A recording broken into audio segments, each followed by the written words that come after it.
Hi again all. I had quite a few questions when I wore this dress in the introduction to my Maxi Skirt tutorial.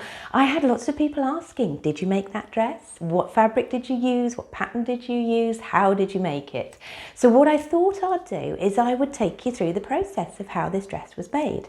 It's definitely a celebration dress. It uses meters and meters of chiffon, meters and meters of Duchess satin, and there's some diamante thrown in there for good measure. I have a series of stills that takes me through the process of making this dress. I've got a little bit of video footage as well, so what I'm going to do is I'm going to put all that together so that I can talk you through and show you the process, how this dress was made.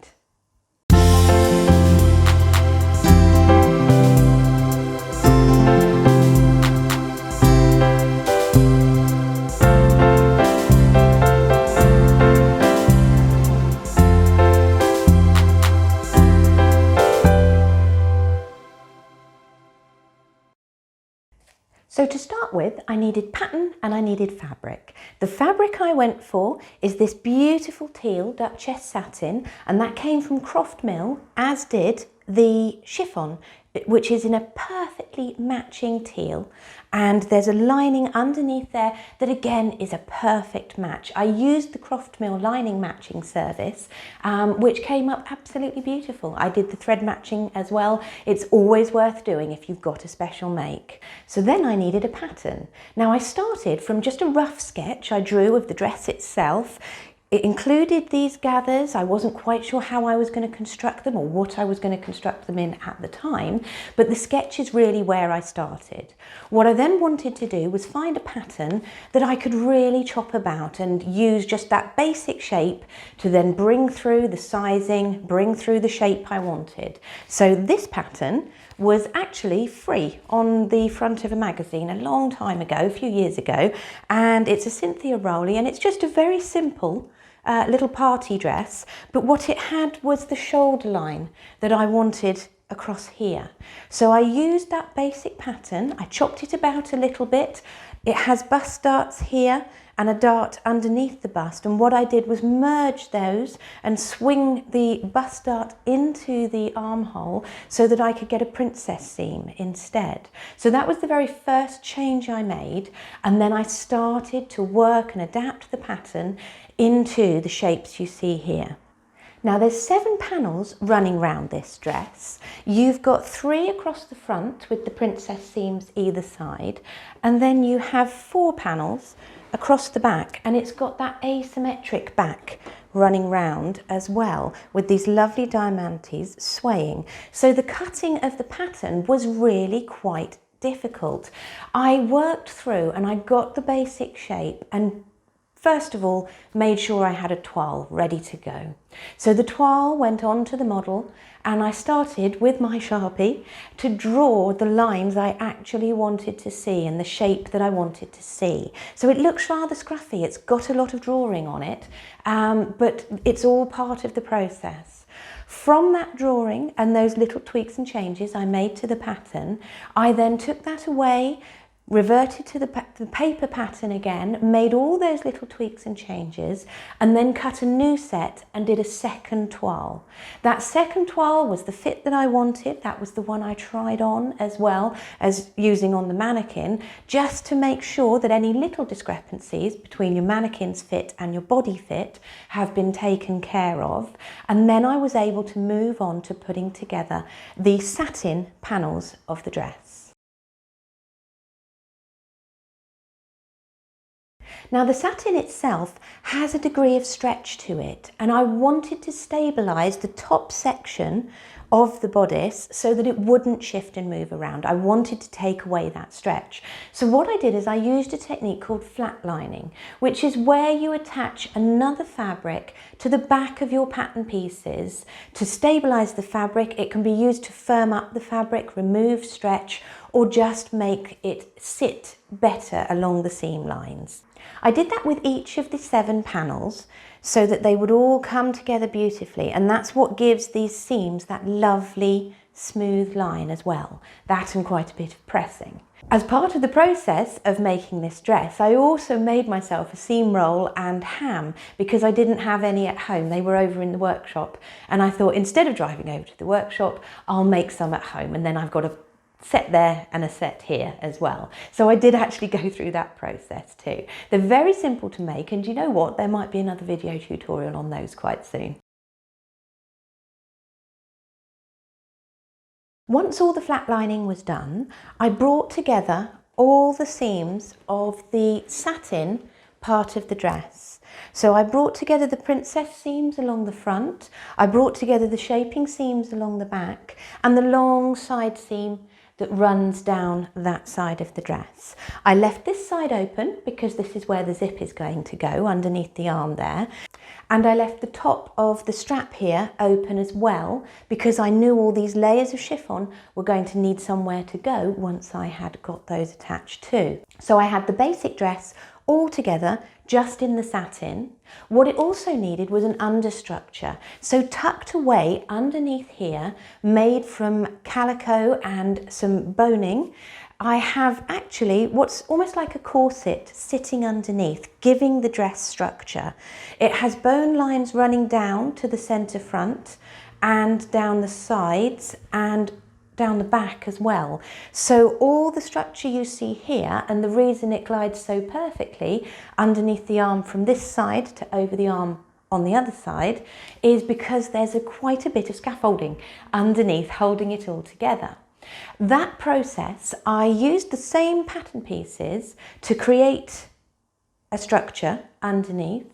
I added the boning lines where they were going to be least visible. I didn't really want them coming underneath seam lines or anything like that because I didn't want to add any bulk at all. I wanted it to be quite a streamlined fit. So what I did is I brought them in quite subtle places, underneath the side of the bust here, down the side, down the centre back as well. Once that understructure was all prepared, it was tacked along the top line of the dress here, and the dress was back on the stand to have all the chiffon attached.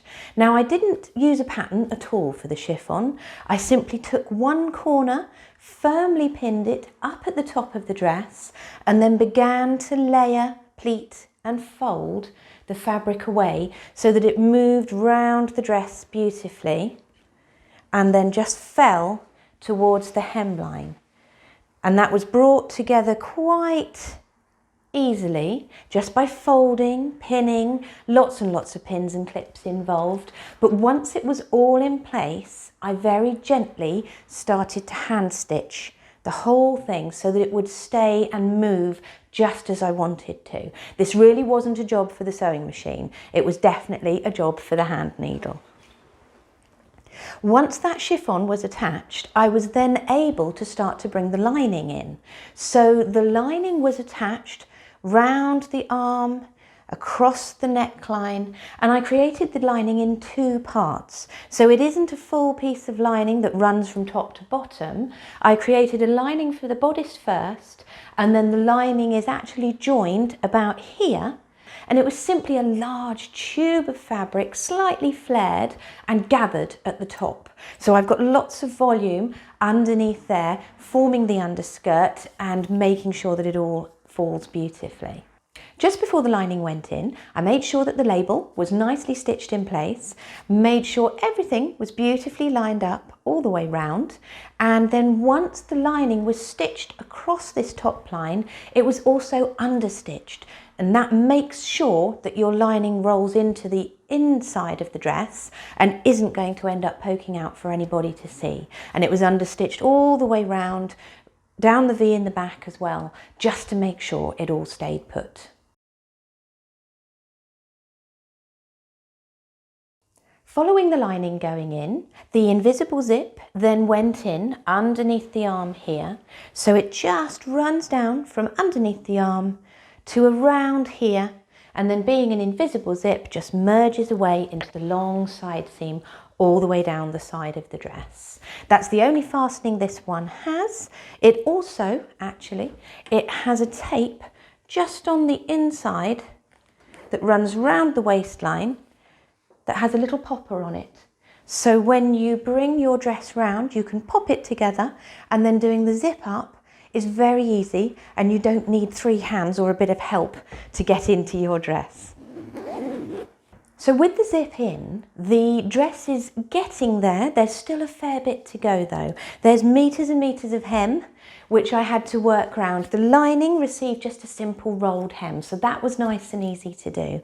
Whereas the hem on the dress itself, I pressed up all the way round. The raw edge was overlocked, and what I've done is actually by hand, tiny little herringbone stitches all the way round, just catching a thread of the outer skirt and going through the fold underneath the hem there, so that it's not visible from the outside but very firmly held into place on the inside. With the hem in place, I could then turn my attention to continuing the hand stitching on the layers that run all the way round. So initially I hand stitched all these pleats into place, but then when I came to the back here, so from this side seam here, I then started to layer the chiffon slightly differently so that it would fall with the skirt down to the bottom of the hem there. The hem on the chiffon was also done by hand with very tiny stitches as well, a little rolled hem with hand stitches securing it all the way round. Once that was done, I then moved on to the diamante across the back here, and I just hung them in little swathes and then had a good try on as well to make sure the shape of my back was going to match how these had been positioned. And I wanted them to come down in a soft drape, just 3 of them, and then meet up at the shoulder and come round to the front. So if I turn this now, you can see just 3 little lines running down to the front, and they're all secured by hand stitches. So everything there was hand stitched into place. The final thing to then think about was accessories. So if you're going on any major night out or celebration, what you want is shoes and handbag to match. So what I did was I took a pattern from an existing handbag I had, and I created my own matching handbag to go with the dress. It's got the same chiffon pleats running across the front. It's got the same 3 lines of diamante. It's got a little magnet clasp and a lining, so it's all made in exactly the same fabrics as the dress. So that goes beautifully with the dress itself. What I also did was, there's always the dilemma of shoes, especially if you've made your own dress. Colour matching those shoes can sometimes be just a little bit difficult. I've got a really lovely, comfy pair of ruby shoes, which I absolutely adore. They're so comfy for a night out. So I thought instead of buying a new pair of shoes and trying that colour match, I would actually adapt the ruby shoes I had already. So I very carefully, hand stitching again, popped chiffon, folded into place, and the good thing is chiffon has a little bit of stretch to it, so I was able to stretch it over that domed front of the shoe. I popped chiffon into place, folding it in gently at the front there, and then those 3 lines of diamante are mirrored again on the shoes that I wore that evening. So we have a beautiful matching set of shoes to go with the dress. We also have a beautiful matching handbag to go with the dress. So you can accessorise as much as you like when you have your own fabric, and you can use the offcuts of whatever it is you've made to create those accessories you might need.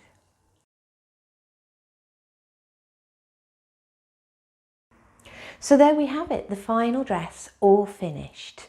I really hope you've enjoyed the run through of how this dress was constructed. Little hints and tips, hopefully along the way, that might give you the courage to start playing with patterns, playing with your own designs, and having a little go yourself. It doesn't matter if there's 2, 3, 4 toiles involved in getting that perfect fit. If it's a celebration dress, there is nothing like the feeling of swishing into a room in a dress that you've made yourself.